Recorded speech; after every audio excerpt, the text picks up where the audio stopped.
Makadi mama. Tiripo makadi prophet. Ndimi tete. Wongu. Mzukuru. Mwana wanjadzi yangu. Makadi mzukuru. Tripet makadi prophet. Ndiraiti mzukuru. Murwere maoko mzukuru. Chii chaita kuti musvike pano tete nemuzukuru? Dambudziko rembereko, atambudzika nembereko. Muzukuru atambudzika nembereko. Wongu prophet. Murwere maoko tete vanofamba nemuzukuru. Vashoma vana tete vanozviita. Ukaona watete dambudziko inonzi indodha yazonela. Umupati tambo. Mbetaura ndevereka. Mkulu. Now,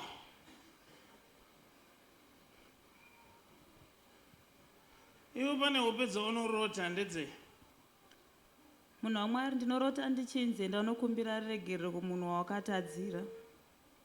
Okay. Saka ndakanokumbira regerero. Ndakakumbira asi tete wangu havasi kuda kundiregera. Ndo tete vacha? Asi ndakavaudza mashoko anorwadza.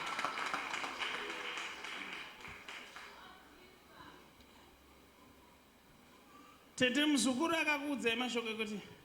Akandiudza kuti dai makandirega kundichengeta ndiri mucheche, makandirasa ndakanhongwa nevamwe vaindichengeta.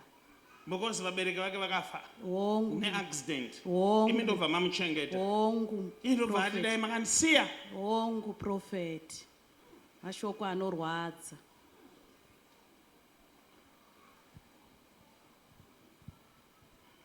But chero zvakadaro ndiri kuoneswa hangu kuti muzukuru ari kukumbira regerero kwamuri, but hamusiri mumukurire wake. Ndozvaita kuti ndiuye kuno nekuti ari kunditi mune hutsinyi muri kuita kuti ndishaye mbereko, ndozvandipa ndiuye pano prophet. Muzukuru ari kungoti ndiregerere chete bosi ndakarota kuti mufanira kundiregerera, imi muchiti handina chigumbu, iwe wotiregerera chete mune hutsinyi. Hey, muzukuru ane yese, imbomurwere maoko muzukuru.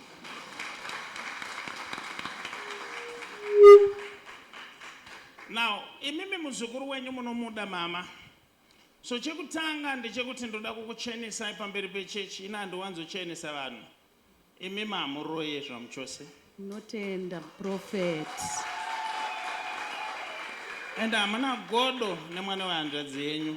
Munomutora semwana wenyu. Tinotenda prophet. Izvozvi ndiri kuoneswa nyaya yakanyanya kukumakira ndeyekuti makamurambidza kuti mukomana waurudana naye asati aroorwa nemurume uyu, siyana naye ane mukadzi. Wongu prophet. Iye ndokubva aita nharo ngiringindi. Wongu prophet. Ndokubva aenda chete ipapa akati ndotoroorwa.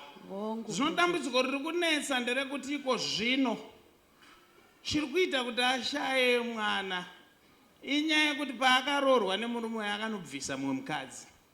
Mukadzi iye ndiye akamutsamwira.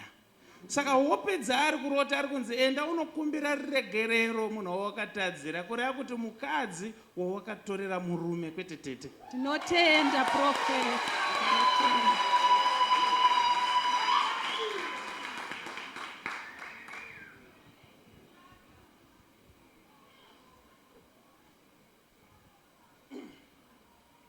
Unoziva kwaanowanikwa here mukadzi?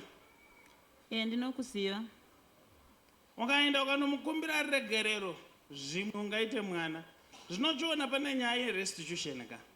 Inaho ngandibire mombe yangu. Wabva wanditsvaka usati sorry shanda kakubira mombe.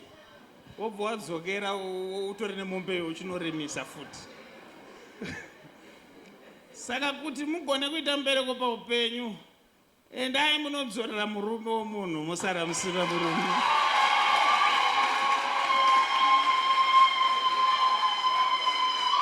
Iyoyo ndo nyaya yakazikanwa naZekiyasi manje pamakanzwa kuti ndakunodzorera vese vandakabira zvechitsotsi-tsotsi.